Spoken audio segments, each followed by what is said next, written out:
ذرا غور کریں آپ، بس آخری مرحلے پہ میری گفتگو پہنچ رہی، توجہ کریں۔ دیکھیں جس نبی کا روضہ آپ دیکھنے کے لیے جا رہے ہیں، مصطفیٰ جان رحمت کی ایک حدیث آپ لوگ بھی سنیں اور آپ سب سنیں، اس لیے کہ اللہ کب مقدر اور ہمارے اور آپ کے مقدر کو چمکا دے، اور کب ہمارا اور آپ کا بلاوا آ جائے کہاں، حضور کے روضے سے، کب اللہ رب العزت ہمیں اور آپ کو بلا لے، کب مدینے والے آقا یاد کر لیں، ہمیں اور آپ کو نہیں خبر ہے۔ ذرا غور کریں، حضور فرماتے ہیں جب میرے روضے کی زیارت کے لیے آنا نا، حضور فرماتے ہیں سنو، جب مجھ سے ملنے کے لیے آؤ تو دل میں بغض اور کینہ لے کر کے نہ آنا، حضور فرماتے کسی کے لیے نفرت لے کر کے نہ آنا۔ میں آپ سب سے بھی گزارش کرتا ہوں اور آپ سبوں سے گزارش کرتا ہوں، یاد رکھیں حضور فرماتے ہیں جب میری بارگاہ میں آنا تو کینہ لے کر کے نہ آنا، جب میری بارگاہ میں آنا تو بغض لے کر کے نہ آنا، جب میری بارگاہ میں آنا تو حسد لے کر کے نہ آنا۔ حضور فرماتے جب میرے پاس آنا تو اس طور سے آنا، اگر تم نے کسی کو ناراض کیا ہے تو اس سے معافی مانگ کر کے آنا، اگر تمہیں کسی نے ناراض کیا ہے تو اسے معاف کر کے آنا۔ حضور فرماتے ہیں اس لیے کہ جو معاف کرتا ہے اللہ اسے پسند کرتا ہے، جو لوگوں کو معافی دیتا ہے اللہ اسے پسند کرتا ہے، جو لوگوں کو معاف کرتا ہے اللہ اسے پسند کرتا ہے۔ اور حضور فرماتے سنو، اگر کوئی مومن بھائی اپنے مومن بھائی سے ناراض ہو، اللہ کے نبی فرماتے ہیں اگرچہ وہ خانہ کعبہ کے سامنے اپنے سر کو رکھ کر کے مر جائے، لیکن اگر دنیا میں وہ کسی ایمان والے کو ناراض کر کے گیا ہے، حضور فرماتے ہیں جب تک اس کا بھائی اس سے راضی نہ ہو جائے اللہ اس کی عبادتوں کو اس کے منہ پہ مار دے گا، جب تک اس کا بھائی نہ راضی ہو اللہ تب تک اسے جنت عطا نہیں فرمائے گا۔ اب ذرا غور کریں آپ، دیکھیں اس نبی کے روضے کی زیارت کرنے آپ جا رہے ہیں جس نبی نے اپنی جان کے دشمنوں کو بھی معاف کیا ہے۔ ذرا دیکھیں حضور کی سیرت کا یہ باب بھی آپ دیکھ لیں اور عمل کر کے جائیں۔ میں آپ سب سے گزارش کرتا ہوں، حضور فرماتے ہیں اس طرح میری بارگاہ میں مت آنا کہ کسی کو ناراض کر کے گئے ہو۔ اگر آپ سب کو لگتا ہے کہ آپ سے کوئی ناراض ہے، جا کے اس سے معافی مانگ لیں، منع کے حضور کی بارگاہ میں جائیں۔ اگر آپ کو یہ لگتا ہے کہ آپ کو کسی نے تکلیف دی ہے، آپ اللہ کے نام پہ معاف کر دیں۔ حضور فرماتے لوگوں معاف کرنا سیکھو۔ اگر تمہیں یہ لگتا ہے کہ معاف کرنے سے عزت کم ہوتی ہے یا تمہاری عزت کم ہو جائے گی، حضور فرماتے کل قیامت کے دن اتنی عزت تم مجھ سے لے لینا۔ اب ذرا غور کر لیں آپ، دیکھیں جب حضور کی بارگاہ میں جاؤ تو دل سے کینہ نکال کے جاؤ، دل سے بغض نکال کے جاؤ، کسی کا حسد نکال کے جاؤ، اس لیے کہ حضور کا مدینہ وہ مدینہ انشاءاللہ جب آپ کی پہلی نظر پڑے گی آپ سب بھول جائیں گے۔ اس لیے کہ میں نے حاجیوں کی زبانی سنا ہے کہ جب تک ہم مکے میں ہوتے ہیں ہمیں کاروبار کی بھی یاد آتی ہے، جب تک ہم مکے میں ہوتے ہیں ہمیں گھر بار کی بھی یاد آتی ہے، جب تک ہم مکے میں ہوتے ہیں بزنس کی بھی یاد آتی ہے، ملک کی بھی یاد آتی ہے، اور جب ہم مکہ چھوڑ کے مدینہ آتے ہیں اور سبز گنبد پر جب پہلی نظر پڑتی ہے، حضور کے روضے پر جب پہلی نظر پڑتی ہے تو ہم سب بھول جایا کرتے ہیں۔ پہلی نظر پڑتی ہے اپنا وجود بھی بھول جاتے ہیں، اور جب وہاں سے واپسی کا ارادہ ہوتا ہے اور جب واپسی کا حکم ہوتا ہے 7 یا 8 دن کے بعد 40 وقت کی نماز پڑھنے کے بعد، تو لوگ پلٹ کے حضور کے روضے کو دیکھتے ہیں اور یہی کہتے ہیں تم ہماری جان لے لو، لیکن ہمیں مدینہ چھوڑنا گوارا نہیں ہے۔ اس لیے کہ مدینے کے بارے میں اعلیٰ حضرت فرماتے ہیں با خدا خدا کا یہی ہے در، نہیں اور کوئی مفر مکر، جو وہاں سے ہو یہی آ کے ہو، جو یہاں نہیں وہ وہاں نہیں۔ اب ذرا غور کریں، دیکھیں اس نبی کے ہم اور آپ ماننے والے، اس نبی کا کلمہ پڑھنے والے، اور اس کی بارگاہ میں آپ جا رہے ہیں، انشاءاللہ ایک وقت آئے گا کہ ہم لوگ بھی جائیں گے، بولے آمین۔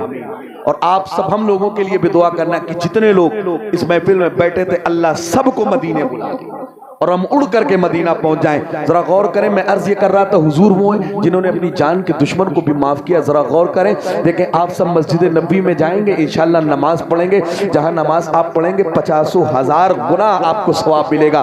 دیکھیں آپ حضور ہیں مسجد نبوی میں بیٹھے، اللہ کے نبی ذرا سنیں آپ، حضور بیٹھے، ایک شخص آیا ہے جس کا تعلق یہودی مذہب سے مسلمان نہیں ہے، آیا ہے مسجد نبوی میں، حضور صحابہ کرام کے درمیان بیٹھے اور آتے ہی اس نے کیا کرنا شروع کیا، مسجد نبوی میں پیشاب کرنا شروع کیا ہے۔ ذرا آپ بتائیں آپ کے محلے کی مسجد اور مسجد نبوی دونوں میں کوئی مقابلہ اور کوئی مسابقہ اور دونوں میں کوئی مماثلت نہیں ہے، کہاں آپ کے علاقے کی مسجد اور کہاں مسجد نبوی، دونوں اللہ کا گھر ہے لیکن مسجد نبوی کی شان الگ ہے۔ لیکن آپ دیکھیں اگر کوئی ایسا عمل آپ کے علاقے کی مسجد میں کر دے تو آپ کیا کریں گے؟ جب وہ شخص آیا ہے مسجد نبوی میں، اس نے پیشاب کی ہے، صحابہ کرام نے دیکھا ہے سب نے باہیں چڑھا لی ہے، حضرت ابو بکر ہیں، حضرت عمر ہیں، حضرت علی ہیں، حضرت عثمان ہیں، تمام صحابہ صحابہ ہیں سب کھڑے ہو گئے ہیں. حضرت علی نے تو تلوار نکال لی ہے اور آپ آگے بڑھے ہیں. حضور نے حضرت علی کے تیور کو دیکھا ہے, آپ نے ہاتھ پکڑا ہے, بٹھا دیا ہے, فرمایا علی بیٹھ جاؤ. حضرت علی بیٹھ گئے ہیں. حضور نے تمام صحابہ کو بٹھا دیا ہے. جب اس نے پیشاب کر لیے, کہاں مسجد نبوی میں ہے, حضور اس کے قریب گئے. حضور نے کہا یہ بتاؤ کس مذہب سے تمہارا تعلق ہے؟ تو اس نے کہا میں یہودی ہوں. حضور نے فرمایا اچھا یہ بتاؤ جب تم یہودی ہو تو کہیں نہ کہیں تو تمہاری عبادت گاہ ہوگی جہاں تم جا کے عبادت کرتے ہوگے. اس نے کہا ہاں ہم اپنی عبادت گاہوں میں جا کر کے عبادت کرتے ہیں اپنے خدا کی. تو حضور نے فرمایا اچھا یہ بتاؤ اگر تمہاری عبادت گاہ میں آ کر کے کوئی پیشاب کر دے تو کیا کر لو گے؟ اس نے کہا جان لے لیں گے, اس کی سر کاٹ دیں گے, اس کا جسم سے سر الگ کر دیں گے. حضور مسکرانے لگے. حضور نے کہا اچھا یہ بتاؤ اگر کوئی تمہاری عبادت گاہ میں پیشاب کر دے تم اس کا سر کاٹ لو گے؟ یہ بھی تو مسلمانوں کی عبادت گاہ ہے جہاں تم نے پیشاب کر دیا ہے. صحابہ فرماتے ہیں حضور کہتے جا رہے تھے, وہ یہودی شخص حضور کو ایسے دیکھ رہا تھا. جب حضور کی گفتگو مکمل ہو گئی اس نے کہا لوگوں جب باتیں اتنی اچھی ہے تو انسان کتنا اچھا ہوگا. اس نے کہا کلمہ پڑھتا ہوں اور کلمہ پڑھ کر کے ایمان لے آتا ہوں. میرا امام فرماتا ہے سارے اچھوں میں اچھا سمجھیے جسے ہے اس اچھے سے اچھا. بات آ گئی ہے تو سن لے ذرا. حضور ہیں, کسی جنگ سے واپسی ہے, بس اسی پر اپنا پیغام کمپلیٹ کرتا ہوں اور آپ سب سے ملتمس اور گزارش کر کے جاتا ہوں کہ آپس میں محبت الفت اپنے درمیان آپ اتحاد پیدا کریں. غور کریں, حضور ہیں کسی جنگ سے واپسی ہے, کسی غزوے سے واپس آئے. غزوہ اس جنگ کو کہتے ہیں جس میں حضور نے شرکت کی. اللہ کے نبی کسی غزوے سے واپس آئے, حضور ایک درخت کے نیچے آرام فرما رہے. جو صحابہ حضور کے ساتھ میں تھے وہ ضرورت کے تحت چلے گئے. حضور کی تلوار ذوالفقار بغل میں رکھی. ذوالفقار کا نام سنا ہے آپ نے؟ کون سی تلوار ہے ذوالفقار؟ وہ ایسی تلوار ہے جس کے بارے میں کہا کہ لا فتح الا علی لا سیف الا ذوالفقار, یعنی حضرت علی جیسا بہادر کوئی نہیں آیا ہے اور ذوالفقار جیسی تلوار بھی کہیں نہیں آئی ہے. حضور نے یہ تلوار حضرت علی کو عطا کی تھی اور حضرت علی نے یہ تلوار امام حسین کو دی تھی اور اسی تلوار سے امام حسین نے یزیدیوں کے سر کربلا میں قلم کر دیے تھے. ذرا غور کریں, وہ تلوار حضور کے بغل میں رکھی. حضور نیند کے آغوش میں ہے. ایک شخص آیا ہے, اس نے حضور کے بغل سے تلوار اٹھا لی. غیر مسلم ہے, ہاتھ میں تلوار کو لیتا ہے, مضبوطی سے پکڑتا ہے اور آواز دیتا ہے, کہتا ہے محمد آج تمہیں مجھ سے کون بچائے گا؟ حضور کی آنکھ کھلی. حضور نے فرمایا اللہ بچائے گا. جب اس نے یہ سنا اس پر ایسی ہیبت اور کپکپی طاری ہوئی, اس کے ہاتھ سے تلوار چھوٹ گئی. حضور نے تلوار اٹھا لی اور حضور نے فرمایا اب تجھے مجھ سے کون بچائے گا؟ تجھے مجھ سے کون بچائے گا؟ حضور نے کہا کلمہ پڑھتا ہے؟ اس نے کہا نہیں پڑھوں گا. حضور نے کہا گواہی دیتا ہے میں اللہ کا رسول ہوں؟ اس نے کہا محمد جان لینی ہے لے لو لیکن تمہیں اللہ کا رسول نہیں مانوں گا. حضور مسکرائے ہیں اور حضور نے کہا جا, تو مجھے قتل کرنے آیا تھا, میں اپنی جان کے دشمن کو معاف کر دیتا ہوں. حضور نے فرمایا سن, تو مجھے قتل کرنے آیا تھا, میں اپنی جان کے دشمن کو معاف کرتا ہوں. اور یقین فرماتے لوگوں, جب وہ شخص اپنے قبیلے میں واپس گیا ہے, اپنے قبیلے میں جب اس نے حضور کے اخلاق کی بات بتائی ہے تو صرف وہ شخص نہیں, اس کا پورا کنبہ پورا قبیلہ کلمہ پڑھ کر کے حضور پر ایمان لے آیا ہے. میرا امام فرماتا ہے سارے سچوں میں سچا سمجھیے جسے ہے اس سچے سے سچا. دیکھیں یہ حضور ہیں جن کی بارگاہ میں آپ جائیں گے. انہوں نے کس کو معاف کیا؟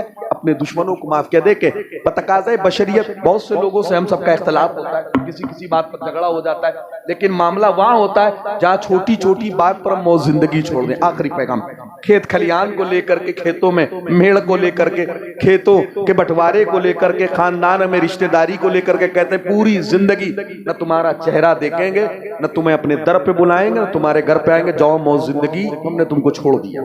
اور کچھ لوگ یہاں تک کہتے ہیں کہ ہم نے تم کو چھوڑ دیا اور جن کا تعلق تم سے ہے ان کو بھی چھوڑ دیا, اور جو تم سے تعلق رکھے گا ان کو بھی چھوڑ دیں گے. اور کچھ لوگ تو ایسے ہیں کہتے ہیں کہ سنو کل تمہیں قیامت کے دن دیکھ لیں گے. یہ میری ماں بہنیں بھی توجہ کریں, ان کے اختلافات بھی بہت رہتے ہیں اور سب سے زیادہ اختلافات انہی کی وجہ سے ہوتے ہیں. ذرا غور کر لیں آپ, تھوڑی سی بات پہ اختلاف ہو جائے, بھائی کا, بھائی بہن کا, ماں باپ کا, آپس میں بچوں سے اختلاف ہو جائے, بچوں کا بھائیوں سے آپس میں اختلاف ہو جائے, بھائی بہن کا اختلاف ہو جائے, پڑوسی سے اختلاف ہو جائے, آپ کہتے ہیں پوری زندگی تمہارا منہ نہیں دیکھیں گے, آپ کہتے ہیں کل قیامت کے دن دیکھ لیں گے. امام راضی فرماتے لوگوں سنو, اپنے معاملات کو قیامت قیامت کے دن پہ نہ چھوڑا کرو، اس لیے قیامت کا دن وہ دن ہوگا جس دن تم اپنے آپ کو نہیں دیکھ پاؤ گے، کسی اور کو کیا دیکھو گے۔ امام راضی فرماتے ہیں اس دن اللہ کی ایسی ہیبت لوگوں پر طاری ہوگی کہ اللہ فرشتوں سے فرمائے گا، اللہ نبیوں سے فرمائے گا کیا میں نے تم کو نبی نہیں بنایا تھا؟ تو انبیاء عرض کریں گے اے اللہ آج ہمیں یاد کچھ نہیں آتا ہے، بس اللہ ہماری مغفرت فرما دے۔ امام راضی فرماتے لوگوں اپنے معاملات کو قیامت پہ دن پہ نہ چھوڑا کرو، اپنے معاملات کو دنیا میں ہی حل کر لیا کرو۔ حضور فرماتے سنو جو آپس میں دنیا میں اختلاف رکھے، اور آگے اللہ کے نبی فرماتے سنو مومن کی یہ نشانی نہیں ہے کہ وہ اپنے مومن بھائی سے 3 دن سے زیادہ روٹھا ہوا رہے، حضور فرماتے مومن کی یہ نشانی ہے کہ 3 دن گزرنے سے پہلے پہلے وہ اپنے مومن بھائی سے بات کرے گا اور اپنے اختلافات کو وہ ختم کر دے گا۔ 3 دن کیا آج تو 30 سال تک اختلاف چلتے ہیں، چھوٹی چھوٹی بات پر 30 سال تک، اگل بگل میں گھر ہے لیکن کبھی ایک دوسرے کے یہاں جانا بھی نہیں ہوتا ہے۔ یہ مسلمانوں کی نشانی نہیں ہے، ایمان والوں کی نشانی نہیں ہے۔ حضور فرماتے ہیں اگر 2 مومن بھائی کا آپس میں اختلاف ہو جائے اور وہ ایک دوسرے سے اختلاف کو ختم نہ کریں، حضور فرماتے ہیں کل قیامت کے دن جب میں کوثر کا جام پلا رہا ہوں گا، حضور فرماتے ہیں جام پلانا تو دور کی بات، میں اس کی طرف نظر اٹھا کر کے بھی نہیں دیکھوں گا۔ کس کی طرف؟ حضور فرماتے جو آپس میں اختلاف کر کے گیا، لڑ کے جھگڑ کے گیا ہے، ذرا غور کریں دیکھیں، ایک ہوتا ہے حقوق اللہ اور ایک ہوتا ہے حقوق العباد۔ آپ نماز نہیں پڑھتے یہ حقوق اللہ ہے، آپ روزہ نہیں رکھتے یہ حقوق اللہ ہے، اللہ کا حق ہے، اللہ چاہے تو معاف کر دے چاہے تو آپ کو عذاب دے، لیکن ایک ہوتا ہے حقوق العباد۔ اگر آپ نے کسی کو ناراض کیا ہے، بے وجہ آپ نے کسی کا دل دکھایا ہے، حضور فرماتے جب تک وہ بندہ آپ کو معاف نہ کر دے تب تک اللہ رب العزت آپ کو معاف نہیں کرے گا۔ حضور فرماتے ہیں اللہ اس وقت تمہیں جنت نہیں دے گا جب تک وہ بندہ اپنی طرف سے تمہیں معاف نہ کر دے۔ بس آخری گزارش کرتا ہوں، دیکھیں اتنے لوگ یہاں بیٹھے ہیں، بہت سے ایسے لوگ ہیں کہ جس کا آپس میں کسی نہ کسی سے اختلاف ضرور ہوگا۔ آج یہاں میری گفتگو کا بس آخری پہلو آپ سن کر کے جائیں اور عمل کر لیں اور یہ سوچ کے یہاں سے اٹھے کہ آج جس سے بھی اب تک اختلاف رکھا لیکن آج کے بعد اختلاف نہیں رکھیں گے، اپنا اختلاف ہم ختم کر دیں گے، اس لیے کہ زندگی کا کوئی بھروسہ نہیں ہے، ہو سکتا ہے یہ آخری ہم سب کی ملاقات ہو۔ میں تو ہر تقریر اپنی آخری سمجھ کے کرتا ہوں اور یہ عقیدہ ہمیں حضور کی ذات سے ملا۔ ذرا دیکھیں اللہ کے نبی آپ گئے اور حضور نے استنجا فرمایا ہے اور وہیں حضور نے تیمم کیا، واپس آئے پانی سے وضو کیا ہے۔ صحابہ عرض کرتے ہیں حضور جب پانی موجود تھا تو استنجے کے بعد آپ نے تیمم کیوں فرمایا؟ تو حضور کا جملہ آپ سنیں، حضور فرماتے ہیں میرے صحابہ مجھے اپنی زندگی کے بارے میں اتنا بھی بھروسہ نہیں ہے کہ میں وہاں سے یہاں تک آ سکوں، پانی تک پہنچ سکوں، ہو سکتا ہے اللہ اس کے درمیان مجھے موت دے دے۔ حضور فرماتے ہیں میں اللہ کی بارگاہ میں اس طرح جانا چاہتا ہوں کہ میں اللہ کی بارگاہ میں جب پہنچوں تو میں اللہ کی بارگاہ میں باوضو ہو جاؤں۔ اور یہاں تو آپ پوری زندگی کا معاملہ بنائے بیٹھے، دیکھیں بہت سے لوگ راتوں میں سوتے ہیں اور صبح آنکھ نہیں کھلتی، اعلان ہوتا ہے مسجد سے فلاں بندے کا انتقال ہوگا، وہ شام میں کسی کے انتقال کی خبر پڑھ کے سوتے ہیں لیکن بستر پہ مردہ پائے جاتے ہیں۔ زندگی کا بھروسہ نہیں ہے، کوئی ہے جو اس میں بتا سکے کہ 100 سال کے بعد آپ میں سے کوئی یہاں موجود رہے گا؟ کوئی نہیں ہے نا۔ موت آنی ہے، مرنا ہے، دنیا سے جانا ہے تو اس طرح دنیا سے جاؤ کہ آپ مر کے قبر میں بھی چلے جاؤ تو لوگ آپ کو یاد رکھیں، جب آپ کا نام آئے تو لوگ کہیں انسان بڑا اچھا تھا، جب آپ جائیں تو آپ کے اپنے بھی روئیں اور بیگانے بھی روئیں، اس طرح عمل کر کے آپ کو جانا ہے۔ ایک حدیث آپ کے سامنے پڑھتا ہوں اور ذرا اسے دل کے کانوں سے آپ سن لیں اور اس پر عمل کر لیں، اور جس کا بھی آپس میں اختلاف ہے یہاں سے اٹھنے سے پہلے پہلے اپنے اختلافات کو آپ ختم کر دیں، اس لیے کہ حضور فرماتے ہیں میں اس بندے کو پسند نہیں کرتا ہوں جو آپس میں اختلاف رکھتا ہے۔ حضور فرماتے ہیں اگر میرے پاس آؤ تو آپس میں ایک دوسرے کو معاف کر کے آؤ۔ حضور فرماتے ہیں اگر میری بارگاہ میں پہنچو تو ایک دوسرے کے لیے حسد کو نکال کر کے آؤ، کینے کو نکال کر کے آؤ۔ ذرا آپ حدیث سنیں، اللہ کے نبی صحابہ کرام کا مجمع ہے، حضور نے صحابہ کو فجر کی نماز پڑھائی ہے اور حضور صحابہ سے فرماتے نماز فجر کے بعد حضور فرماتے میرے صحابہ یہ بتاؤ تم میں کون ہے ایسا جس کی نیکیوں کو میں نے مدینے سے لے کے عرش تک دیکھا ہے؟ جب حضور نے کئی مرتبہ فرمایا ایک صحابی کھڑے ہو گئے، عرض کرتے ہیں اللہ کے نبی شاید میری نیکی اللہ کی بارگاہ میں قبول ہو گئی ہے اور اللہ نے مجھے مدینے سے لے کے عرش تک نیکی عطا کر دی ہے۔ حضور نے فرمایا کھڑے ہو جاؤ، صحابی کھڑے ہو گئے، توجہ آخری بات سارے لوگ توجہ کریں اور ایک مرتبہ محبت سے سارے لوگ مل کے بولے سبحان اللہ۔ توجہ ہے، آپ کی بات سمجھ میں آئی ہے؟ بولے محبت سے ایک مرتبہ سبحان اللہ۔ یہ جو ادھر چیئرمین حضرات ہیں آپ بھی بول دیں سبحان اللہ۔ آپ بولیں گے سبحان اللہ آپ کی نیکیوں میں اضافہ ہوگا. توجہ ہے, بس اس حدیث کو آپ سنیں. حضور نے فرمایا صحابی کھڑے ہو جاؤ. جب حضور کے صحابی کھڑے ہو گئے, حضور نے فرمایا کون سی نیکی تم نے کر لی جس کی بنیاد پر تم یہ دعویٰ کر رہے ہو کہ اللہ نے تمہیں مدینے سے لے کے, دیکھیں مدینہ اور عرش کے درمیان کتنی دوری ہے, جو آپ کو نظر آتا ہے ابر یہ نہیں, جب فلائٹ اس کے اندر جاتی تو اس کے اوپر اور نظر آتا ہے, اس کے اوپر اور 7 طبقات ہیں. حضور نے فرمایا کہا عرش معلیٰ سب سے آخری تک. حضور نے فرمایا وہاں تک اللہ نے اسے نیکی دے دی. صحابی عرض کرتے ہیں حضور ابھی جو رات گزری ہے میں اس رات پہ اپنے گھر پہ تھا, حضور میرے دل نے یہ چاہا کہ میں اللہ کی راہ میں کچھ دے دوں. حضور میں نے گھر میں چاروں طرف تلاش کر لیا. حضور غربت کا یہ عالم ہے کہ اناج کا ایک دانہ تک نہیں تھا حضور جسے میں اللہ کی راہ میں دے دیتا. حضور میں نے خوب تلاش کیا, پھر رویا, اور رونے کے بعد میں نے تازہ وضو کیا, جا نماز بچھائی اور 2 رکعت نماز میں نے اللہ کی بارگاہ میں پڑھی اور ہاتھ اٹھا کے عرض کیا اے اللہ میرا دل یہ چاہتا ہے مولا میں تیرے نام پہ کچھ دے دوں. اللہ دل یہ چاہتا ہے کہ میں تیرے نام پہ کچھ صدقہ کر دوں, مگر اللہ غربت کا یہ عالم ہے کہ میرے گھر میں اناج کا ایک دانہ تک نہیں ہے. اے اللہ میں کرتا یہ ہوں کہ اب تک جتنے لوگوں نے مجھے تکلیف دی ہے میں سبوں کو تیرے نام پر معاف کر دیتا ہوں. حضور فرماتے میرے صحابی سن, تیری یہی نیکی جو تو نے لوگوں کو اللہ کے نام پہ معاف کر دیا ہے اللہ کی بارگاہ میں اتنی قبول ہو گئی ہے کہ اللہ نے تجھے مدینے سے لے کے عرش تک نیکیاں عطا کر دی ہے. سنت مصطفیٰ یوں ادا کیجئے اپنے دشمن کے حق میں دعا. اختلافات کو ختم کریں. بس چلتے چلتے ایک آخری گزارش آپ سے کرتا ہوں کہ نمازوں کی پابندی کریں. کس کی پابندی کریں؟ نمازوں کی پابندی کریں. حضور فرماتے ہیں نماز میری آنکھوں کی ٹھنڈک ہے. یاد رکھیں آپ کی قبر میں نہ ہم آئیں گے, نہ قاری عارف صاحب آئیں گے بچانے, نہ یہ علماء آئیں گے.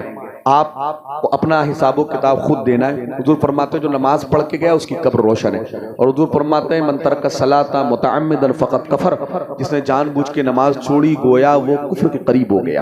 اور حضور فرماتے ہیں سنو, جس کو فارسی میں ٹرانسلیٹ کیا گیا روز محشر کی جاگ اداس بوت اولیں پوشش نماز بوت. حضور فرماتے ہیں کل قیامت کے دن سب سے پہلا سوال جس تعلق سے ہوگا وہ نماز کے تعلق سے ہوگا. حضور فرماتے ہیں جو نماز پڑھ کے گیا ہے پھر وہ بچ گیا, اور جو نماز چھوڑ کر کے گیا ہے حضور فرماتے ہیں پھر اس کی ایسی گرفت اور ایسی پکڑ کی جائے گی. حضور فرماتے ہیں اور اللہ کی پکڑ بڑی سخت ہے. ذرا غور کر لیں, دیکھیں رمضان المبارک کا مہینہ بالکل قریب ہے. آپ روزوں کی پابندی کریں. اگر زکوٰۃ آپ پر فرض ہے تو زکوٰۃ کی ادائیگی کریں, قرآن مقدس کی تلاوت کریں, روزہ رکھیں, روزے کا اہتمام کریں, تراویحوں کا اہتمام کریں. اور آپ پر اگر اللہ نے زکوٰۃ فرض کی ہے تو اپنی زکوٰۃ ادا کریں. اپنی زندگی کو اس طرح آپ اس رمضان المبارک میں گزاریں اور اس طرح رمضان کا استقبال کریں کہ پورا سال جتنے گناہ آپ سے ہوئے ہیں اللہ اس رمضان میں آپ اس طرح عبادت اللہ کی بارگاہ میں کریں کہ اللہ آپ کی عبادت کو دیکھ کر کے پورے سال کے گناہوں کی اللہ مغفرت فرمائے. ذرا اپنے ہاتھوں کو اٹھائیں اور بولیں لبیک یا رسول اللہ. ذرا ایک مرتبہ اور محبت سے بول دیں سبحان اللہ. ذرا توجہ کریں آپ میری طرف اور گفتگو کو آپ بغور سماعت کریں. ذرا ایک بات آپ مجھے بتائیں, آپ حضور سے محبت کرتے ہیں؟ ذرا محبت سے بولیں حضور سے محبت کرتے ہیں؟ بولیں الحمدللہ ہم کرتے ہیں. دیکھیں اس لیے کہ حضور کی محبت یہ جان ایمان ہے. اگر حضور کی محبت ہمارے اور آپ کے پاس نہ ہو تو کچھ نہیں ہے. ہم لوگ حضور سے محبت کرتے ہیں اور کتنی محبت کرتے ہیں. ایک حدیث میں آپ کے سامنے پڑھتا ہوں اور ذرا آپ کی محبت کا میں جائزہ لیتا ہوں اور اس کے بعد اپنی گفتگو کو آگے بڑھاتا ہوں. دیکھیں ہم حضور سے کتنی محبت کرتے ہیں. حضور فرماتے ہیں لا یؤمن احدکم حتی اکون احب الیہ من والدہ وولدہ والناس اجمعین. حضور فرماتے سنو, کوئی اس وقت تک مومن ہو ہی نہیں سکتا ہے جب تک وہ مجھ سے اپنی اولاد, اپنے ماں باپ اور تمام اسباب سے زیادہ محبت نہ کرے. اب ذرا توجہ کریں آپ. بہت بہت شکریہ, اللہ آپ کو سلامت رکھے. دیکھیں ہار سے سواگت ہو چکا ہے اور بالکل مجھے قربانی کے لیے تیار کر دیا گیا ہے. اب دیکھتا ہوں قربانی ہوتی کب ہے. توجہ ہے, یہ آپ کی محبتیں ہیں اور اسے میں نے اس لیے یہاں رکھ دیا ہے کہ گلے میں پڑا رہے گا تو تھوڑی سی نمی پیدا کرے گا تو تھوڑا سا ڈسٹربنس ہوگا. آپ محبت سے بولیں سبحان اللہ. توجہ ہے آپ کی. دیکھیں حضور سے محبت کرتے ہیں, کتنی محبت کرتے ہیں. اللہ کے نبی ہیں, حضور نے صحابہ سے فرمایا میرے صحابہ یہ بتاؤ تم میں کون ہے ایسا کہ جس کے ایمان پر تمہیں تعجب ہوتا ہو. صحابہ عرض کرتے ہیں اللہ کے نبی وہ انبیاء ہیں جن کے ایمان پر ہمیں تعجب ہوتا ہے، وہ رسول ہیں جن کے ایمان پر ہمیں تعجب ہوتا ہے۔ توجہ کریں میری ماں بہنیں بھی توجہ کر لیں۔ حضور نے فرمایا کون ہے ایسا جس کے ایمان کو دیکھ کر کے تمہیں تعجب ہوتا ہو؟ صحابہ عرض کرتے ہیں اللہ کے نبی وہ انبیاء ہیں، وہ رسول ہیں کہ جن کے ایمان کو دیکھ کر کے ہمیں تعجب ہوتا ہے۔ حضور فرماتے ہیں یہ بتاؤ انبیاء کے ایمان پر کیسا تعجب؟ اللہ نے انہیں نبی اور رسول بنا کے بھیجا ہے، اللہ نے انہیں شریعت دی ہے، اللہ نے انہیں کتاب دی ہے، ان کے ایمان پر کیسا تعجب؟ صحابہ عرض کرتے ہیں اللہ کے نبی پھر ہمارا ایمان ایسا ہے جس پر تعجب ہونا چاہیے۔ حضور فرماتے میرے صحابہ یہ بتاؤ تمہارے ایمان پر کیسا تعجب؟ تم تو صبح بھی مجھے دیکھتے ہو، شام بھی مجھے دیکھتے ہو، دن اور رات میرے رخ زیبا کی زیارت کرتے ہو۔ صحابہ عرض کرتے ہیں اللہ کے نبی پھر ہمارے ماں باپ آپ پہ قربان، حضور آپ بتا دیں کہ کون ہے جس کے ایمان پر ہمیں تعجب ہو۔ اب حدیث کا آخری جملہ آپ سنیں، اللہ کے نبی فرماتے ہیں میرے صحابہ سنو، میرے بعد جو میری امت آئے گی، جو کلمہ پڑھنے والے آئیں گے، ان کا ایمان ایسا ہوگا کہ ان کے ایمان پر تعجب کیا جا سکتا ہے۔ صحابہ عرض کرتے ہیں اللہ کے نبی ان کا ایمان کیسا ہوگا؟ تو حضور فرماتے ہیں سنو، انہوں نے مجھے دیکھا تو نہیں ہوگا لیکن اگر ان کے سامنے میرا نام بھی لے لیا جائے تو وہ جان دینے کے لیے تیار ہو جائیں گے۔ یہی وجہ ہے جب حضور کی بات آتی ہے تو ہم کہتے ہیں دنیا والوں سنو کہ محمد سے وفا تو نے تو ہم تیرے ہیں، یہ جہاں چیز کا لہو قلم۔ دیکھیں حضور کی بات آتی ہے اور محبت کی بات آتی ہے تو ہم کہتے ہیں دنیا والوں سنو محمد کی محبت دین حق کی شرط اول ہے، اسی میں ہو اگر خامی تو سب کچھ نامکمل ہے۔ ہم کہتے ہیں دنیا والوں سنو جو جان مانگو گے تو جان دیں گے، جو مال مانگو گے تو مال دیں گے، مگر یہ ہم سے نہ ہو سکے گا کہ نبی کا جاہو جلال دیں گے۔ دنیا میں ہے حضور سے محبت کا دعویٰ کرتے ہیں اور جب مر کے قبر میں جائیں گے حضور سامنے ہوں گے، فرشتے پوچھیں گے بتاؤ ان کے بارے میں کہتے کیا تھے؟ تو ہم کہیں گے فرشتوں سنو انہیں جانا انہیں مانا، نہ رکھا غیر سے کام، للہ الحمد میں دنیا سے مسلمان گیا۔ حضور سے محبت کرتے ہیں نا تو حضور کی محبت میں بولے سبحان اللہ۔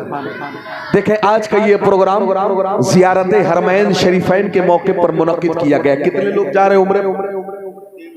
3 لوگ جا رہے ہیں۔ اچھا اور خواتین بھی ہیں ماشاءاللہ۔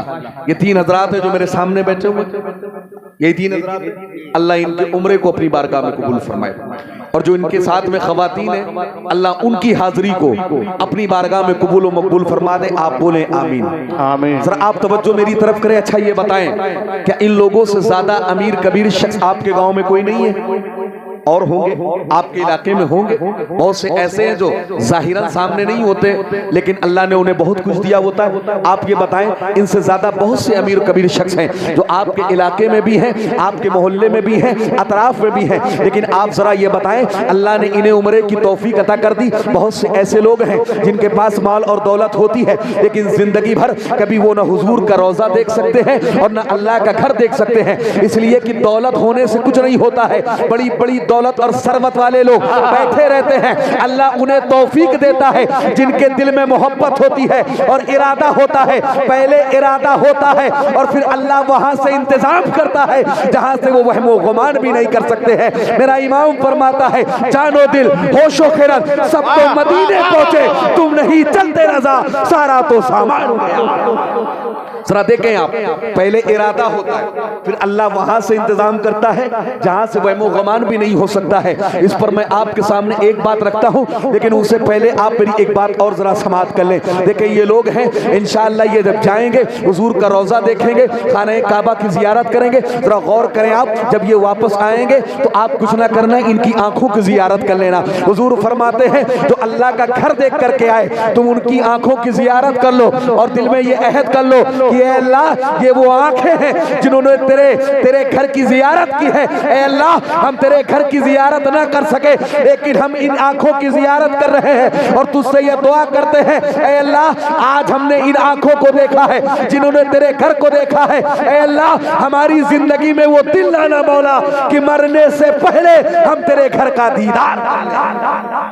اب ذرا غور کریں آپ، دیکھیں حضور فرماتے ہیں جو اللہ کے گھر کی زیارت کے لیے نکلتا ہے، غور کریں آپ، حضور فرماتے ہیں چاہے وہ عمرے کے لیے نکلے چاہے حج کے لیے نکلے، اللہ کے نبی فرماتے ہیں جتنے قدم وہ نکلتا ہے اللہ ہر قدم کے بدلے اسے نیکی عطا فرماتا ہے۔ حضور فرماتے ہیں جتنے قدم وہ چلتا ہے ہر قدم کے بدلے اللہ اس کے نامہ اعمال میں نیکیاں رکھتا ہے۔ اور آگے بڑھ کے مصطفیٰ فرماتے ہیں کہ اگر کوئی عمرے کے لیے نکلے یا حج کے لیے نکلے اور راستے میں اس کا انتقال ہو جائے، حضور فرماتے ہیں اللہ تبارک و تعالیٰ اس بندے کی طرف سے ایک فرشتے کو پیدا فرماتا ہے اور وہ فرشتہ اس کی طرف سے تمام ارکان کو پورا کرتا ہے۔ اور حضور فرماتے ہیں عمرہ فرشتہ کرتا ہے، حج فرشتہ کرتا ہے، ادھر بندے کا انتقال ہو گیا ہے لیکن وہ نیت کر کے نکلا تھا، فرشتہ ارکان کو ادا کرتا ہے اور اللہ اس کا ثواب اس بندے کو ادا کر دیتا ہے جو ارادہ کر کے گھر سے نکلا تھا۔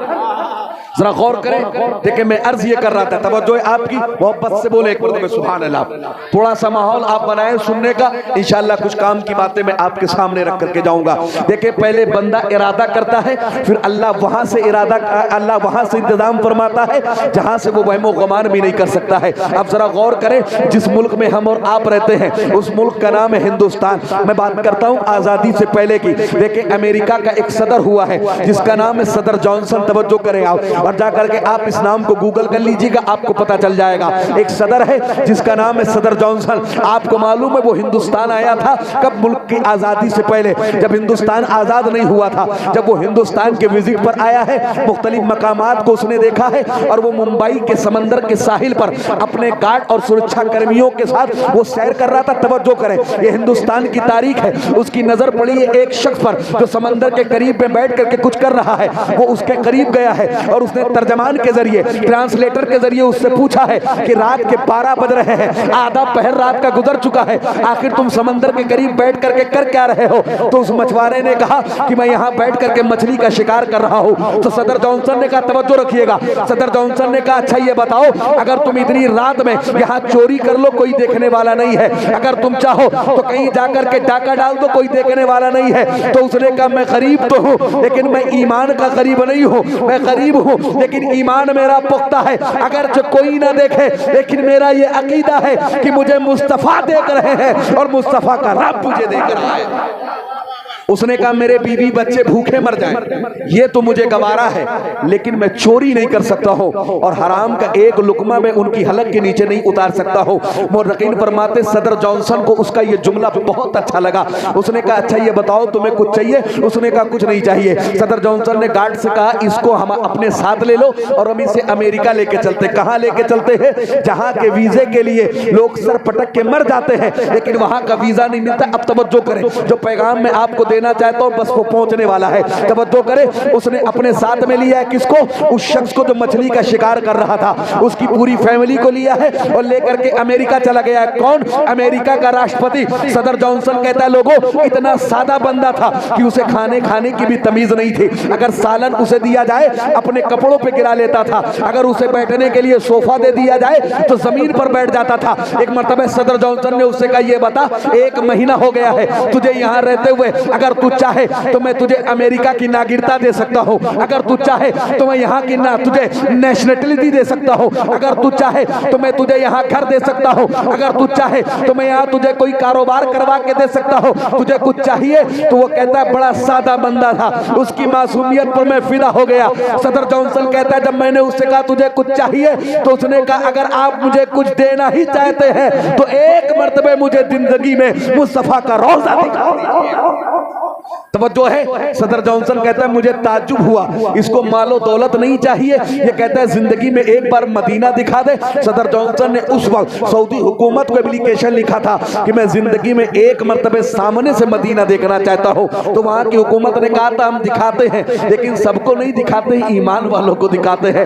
اس کو کہا گیا کہ اگر تم ایمان لے آؤ آ کر کے حضور کا روضہ دیکھ لو، لیکن صدر جانسن کہتا ہے مجھے تعجب ہوا کہ اس کو اپنی بھوک برداشت ہے، بیوی بچوں کا فاقہ برداشت برداشت ہے کہ زندگی میں چاہتا ہے کہ ایک مرتبہ میں اسے مدینہ دکھا دوں. صدر جانسن کہتا ہے مجھے تعجب ہوا کہ آخر مدینہ کیا چیز ہے. ذرا غور کریں دیکھیں مدینہ کیا ہے, غور کر لیں آپ مدینہ کون سی چیز ہے, مدینہ کون سی شے ہے. ہم ہمیشہ یہ دعا کرتے ہیں دکھا دے یا الہی وہ مدینہ کیسی بستی ہے جہاں پر رات دن مولا تیری رحمت برستی ہے. مدینہ کیا ہے؟ میرا امام فرماتا ہے حاجیوں آؤ شہنشاہ کا روضہ دیکھو, کعبہ تو دیکھ چکے, کعبے کا کعبہ دیکھو. مدینہ وہ ہے جس کے بارے میں اعلیٰ حضرت فرماتے ہیں فرقے گلی گلی تباہ تو کرے سب کی کھائے کیوں, دل کو جو عقل دے خدا تیری گلی سے جائے کیوں. مدینہ وہ ہے جس کے بارے میں ہم سب کے پیر و مرشد حضور تاج الشریعہ فرماتے ہیں تاکہ فرقت طیبہ قلب مزمحل جاتا کاش گنبد خضرا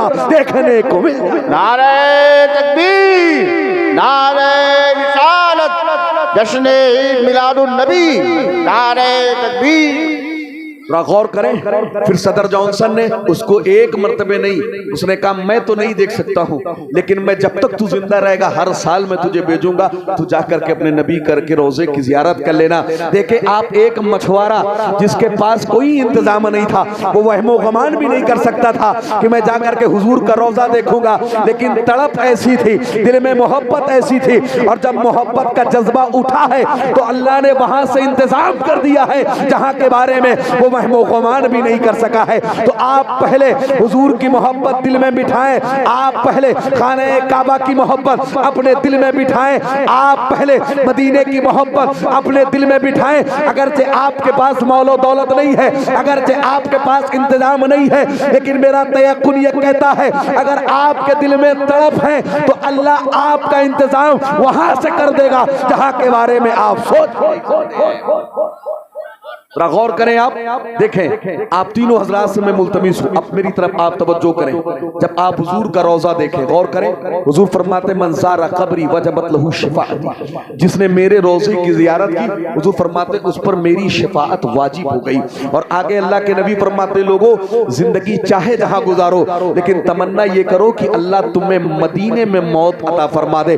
دیکھو جب آپ حضور کے روضے پر حاضر ہونا اور حضور کی بارگاہ میں جب سلام عرض کرنا, اور دیکھیں بڑا تفصیلی خطاب آپ نے علامہ قاری ناصر رضا صاحب قبلہ سے سماعت کر لیا ہے. انہوں نے اس طرح کھول کر کے بیان کر دیا جیسے ایسا لگتا تھا کہ مکہ ہماری اور آپ کی نگاہوں کے سامنے ہے, مدینہ ہماری اور آپ کی نگاہوں کے سامنے ہے. اور اس طرح وہی بندہ بیان کر سکتا ہے جس نے اپنی نگاہوں سے دیکھا ہو. اور میں یہ جانتا ہوں کہ قاری ناصر رضا صاحب کو اللہ نے وہ توفیق دی ہے کہ انہوں نے حضور کے گھر کی بھی زیارت کی ہے اور اللہ کے در کی بھی زیارت کی ہے. ذرا آپ غور کریں, ایک بات آپ خاص طور سے سنیں اور آپ سب کے لیے عام طور سے یہ میری بات ہے, جب آپ حضور کے روضے پر حاضر ہو تو یہ عقیدہ لے کر کے حاضر ہو کہ ہم نے حضور کو سلام کیا ہے, حضور ہمارے سلام کو سنتے بھی ہیں اور اس کا جواب بھی ہمیں دیتے ہیں. اس لیے کہ ہمارا یہ عقیدہ ہونا چاہیے کہ یہ حضور کا روضہ ہے, یہ مدینۃ المنورہ ہے, اس کے اندر حضور کی قبر مبارک ہے. ہمارا یہ تیقن اور عقیدہ ہونا چاہیے جب ہم حضور کے روضے پر جائیں کہ اللہ کے نبی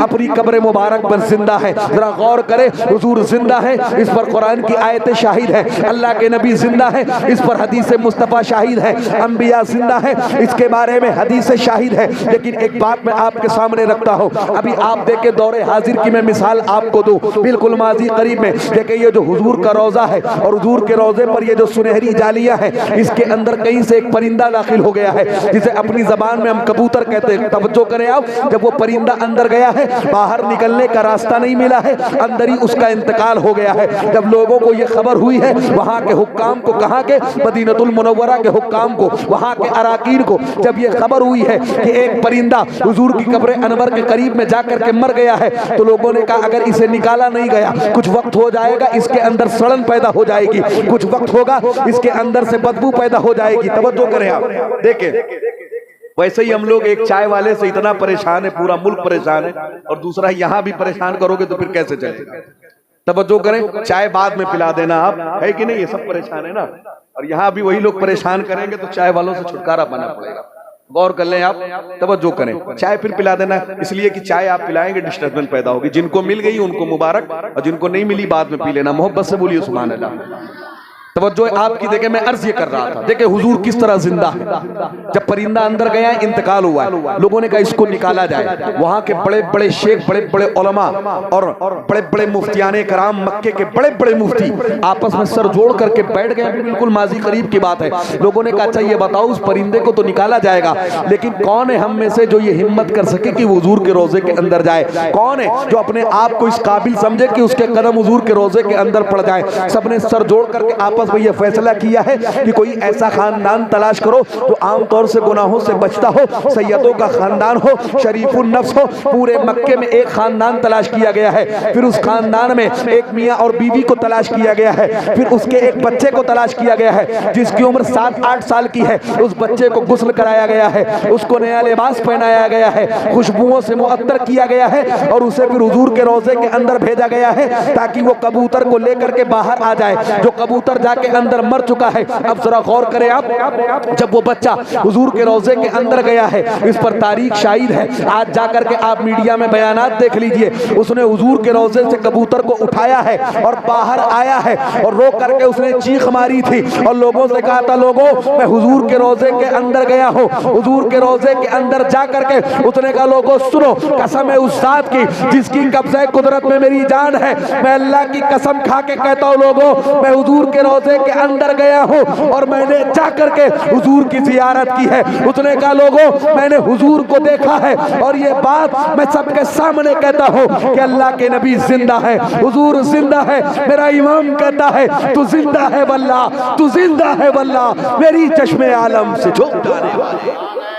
تکبیر، نعرہ رسالت، نعرہ رسالت، سبحان اللہ، زندہ باد۔ تو حضور زندہ ہے، اور حضور فرماتے ہیں جب کوئی عمرے سے واپس آئے، حج سے واپس آئے تو کیا کرنا ہے آپ سے؟ ان سے زمزم طلب کرنا ہے نہیں، ان سے کھجوریں طلب کرنا ہے نہیں، میرے لیے لے کر کے کیا ہے وہ نہیں۔ حضور فرماتے کوشش یہ کرو کہ ان کے اپنے گھر جانے سے پہلے پہلے تم انہیں اپنے گھر پہ لے کر کے چلے جاؤ۔ حضور فرماتے ہیں اگر ان کے قدم تمہارے گھر پر پڑ گئے، اللہ ان کے قدم کی بدولت تمہارے گھر سے تمام پریشانیوں کا خاتمہ فرما دے گا، اس لیے کہ یہ وہ لوگ ہیں جنہوں نے اپنی نگاہوں سے حضور کے روضے کو بھی دیکھا ہے اور خانہ کعبہ کو بھی دیکھا ہے۔ میرا امام فرماتا ہے حاجیوں آؤ شہنشاہ کا روضہ دیکھو، کعبہ تو دیکھ چکے، کعبے کا کعبہ۔ غور کریں آپ، میں نے قرآن مقدس کی بڑی مشہور اور معروف آیت کریمہ تلاوت کی ہے، میں چاہتا ہوں اس پر تھوڑی سی روشنی ڈال کر کے اور ایک دو پیغامات آپ کو دے کر کے اپنی گفتگو کو سمیٹ لوں۔ دیکھیں قرآن مقدس کی بڑی مشہور اور معروف آیت کریمہ ہے، اللہ فرماتا ہے انی جاعل فی الارض خلیفہ۔ ذرا غور کریں، اللہ فرماتا ہے کہ ہم نے زمین پر خلیفہ بنانے کا ارادہ کیا۔ غور کریں اب خلیفہ کون ہے؟ اگر آپ اس کی تفسیر کو اٹھا کر کے دیکھیں تو اللہ تبارک و تعالیٰ اس سے مراد حضرت آدم علیہ السلام کو لیتا ہے، یعنی اللہ نے جب آدم علیہ السلام کے مجسمے کو بنانے کا ارادہ کیا، اپنے خلیفہ کو بنانے کا ارادہ کیا، کائنات کے سب سے پہلے انسان کو بنانے کا ارادہ کیا، اپنے نبی کو بنانے کا ارادہ کیا، اللہ نے آدم علیہ السلام کو بنانے کا ارادہ کیا، تو اللہ تبارک و تعالیٰ نے فرشتوں سے فرمایا کہ فرشتوں میں چاہتا ہوں کہ زمین پر اپنا ایک خلیفہ بھیجوں، میں چاہتا ہوں کہ اپنے خلیفہ کی تخلیق کر دوں، اپنے ایک خلیفہ کو پیدا کروں۔ غور کریں آپ، فرشتے عرض کرتے ہیں اللہ تبارک و تعالیٰ ہم تیری عبادت کرتے ہیں، اے اللہ کہ ہماری عبادت تیرے لیے کافی نہیں ہے، اے اللہ تو انسانوں کی تخلیق فرمائے گا، اے اللہ ہم تیری تسبیح بیان کرتے ہیں کہ ہماری تسبیح تیرے لیے کافی نہیں ہے، اے اللہ ہم تیری بارگاہ میں سجدہ کرتے ہیں کہ ہمارے سجدے تیرے لیے کافی نہیں ہے۔ اللہ تبارک و تعالیٰ کی بارگاہ میں فرشتوں نے عرض کیا کہ اے اللہ تو آدم کی تخلیق فرمائے گا کہ ہم تیرے لیے کافی نہیں ہے، اس لیے کہ اللہ نے فرشتوں سے فرمایا تھا فرشتوں میں چاہتا ہوں کہ اپنے ایک خلیفہ کی تخلیق فرماؤں، آدم کی تخلیق فرماؤں۔ اللہ نے جب اپنا ارادہ ظاہر کیا، فرشتے عرض کرتے ہیں اللہ کہ ہم تیری تسبیح کے لیے کافی نہیں ہے، لیکن اس کے باوجود بھی اللہ نے آدم علیہ السلام کی تخلیق فرمائی۔ اب غور کریں، جب فرشتوں نے دیکھا کہ اللہ نے آدم علیہ السلام کی تخلیق فرما دی ہے، فرشتے آپس میں باتیں کرنے لگے۔ فرشتے کہتے ہیں سنو، اللہ نے ہم سے کہا تھا کہ میں آدم کی تخلیق کرنا چاہتا ہوں، اور ہم نے اللہ کی بارگاہ میں عرض کیا تھا اے اللہ تبارک و تعالیٰ آدم کی تخلیق نہ فرما کہ ہم تیری عبادت کے لیے کافی نہیں ہے، لیکن پھر بھی اللہ نے آدم کی تخلیق فرمائی ہے، شاید اللہ تبارک و تعالیٰ ہم سے ناراض ہو گیا۔ غور کریں آپ، دیکھیں جہاں پر خانہ کعبہ ہے، ابھی قاری ناصری صاحب قبلہ نے آپ کو بتایا خانہ کعبہ کہاں ہے، خانہ کعبہ کہاں ہے؟ آپ دیکھیں جو علم نجوم کے ماہرین ہیں، جو ایسٹروناٹ ہیں، جو جاتے ہیں ریسرچ کرتے ہیں، جتنے لوگ بھی جاتے ہیں ستاروں پر ریسرچ کرتے ہیں، چاند پر ریسرچ کرتے ہیں سیٹلائٹ کے ذریعے، سب نے یہ رپورٹ دی ہے کہ دنیا کا سینٹر کہیں ہے تو وہاں خانہ کعبہ ہے۔ پوری دنیا کا سینٹر کہاں ہے؟ خانہ کعبہ ہے۔ اور آپ دیکھیں ابھی دور حاضر میں بھی ایک سائنٹسٹ ہیں جو مارچ پر گیا تھا چاند پر، اس نے وہاں سے یہ کہا تھا کہ اگر مجھے کہیں روشنی نظر آتی ہے دنیا میں تو دو ہی جگہ نظر آتی ہے، ایک مکے میں، دوسری مدینے میں۔ ذرا غور کریں کائنات کا سینٹر کہاں ہے؟ جہاں مکہ شریف ہے۔ اور حضور فرماتے ہیں انسانوں کو بنانے کے لیے جہاں سے مٹی لی گئی ہے، خاص طور سے آدم علیہ السلام کی تخلیق کے لیے، وہیں پر خانہ کعبہ ہے۔ اللہ نے وہیں خانہ کعبہ بنایا ہے۔ اور حضور فرماتے جہاں دنیا میں خانہ کعبہ ہے، یہیں 7ویں آسمان پر اللہ کا ایک اور گھر ہے جسے بیت معمور کہا جاتا ہے۔ اللہ نے اس کی تخلیق خانہ کعبہ سے پہلے فرمائی ہے۔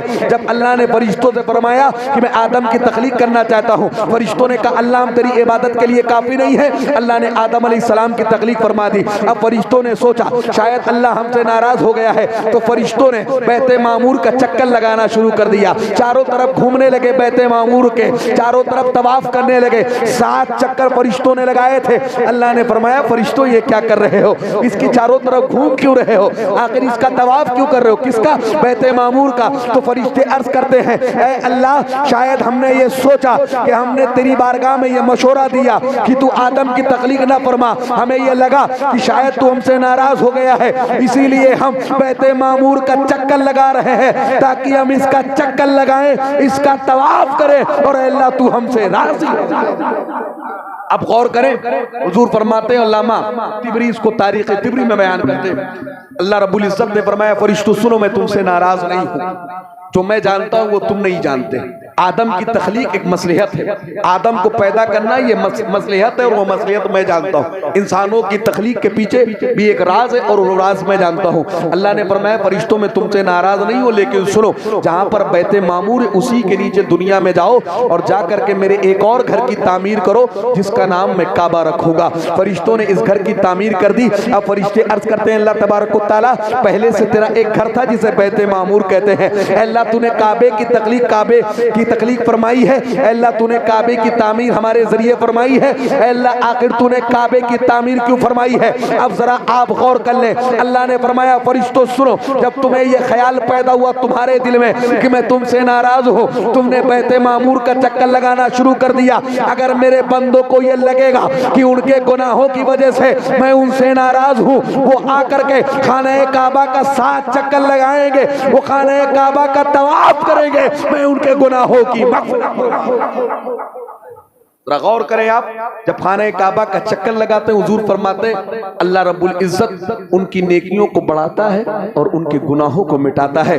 حضور فرماتے ہیں جب خانہ کعبہ کی زیارت کی جاتی ہے، اور آپ نے مجھ سے پیشتر سنا کہ لوگ یہ کہتے ہیں کہ جب نظر پڑے کون سی دعا مانگی جائے قبول ہو جائے، علماء فرماتے ہیں خاص طور سے اعلیٰ حضرت فاضل بریلوی کہ آپ یا تو یہ دعا مانگ لیں جب پہلی نظر پڑے کہ اے اللہ رب العزت جب تک زندہ رہوں ہر سال تو مجھے تیرے گھر کی زیارت اللہ نصیب فرماتا رہے، اے اللہ جب تک زندہ رہوں جو بھی دعائیں کروں اے اللہ اسے تو قبول فرماتا رہے۔ اب ذرا غور کر لیں، آپ دیکھیں جس نبی آخر الزمان کا روزہ آپ دیکھیں گے مصطفیٰ جان رحمت فرماتے لوگوں زندگی میں چاہے جہاں جیو لیکن کوشش یہ کرو کہ تم آ کر کے مدینے میں مر جاؤ۔ حضور فرماتے من زار قبری وجبت لہ شفاعتی، جس نے میرے روزے کی زیارت کی، جس نے میری قبر کی زیارت کی اس پر میری شفاعت واجب ہو گئی۔ حضور فرماتے ہیں جس نے میرے روزے کی زیارت کر لی ایک مرتبہ وہ میدان محشر میں چاہے جہاں ہوگا میں اس کا ہاتھ پکڑ کر کے اس کی شفاعت کروں گا اور اسے اپنے ساتھ لے کر کے جنت میں جاؤں گا۔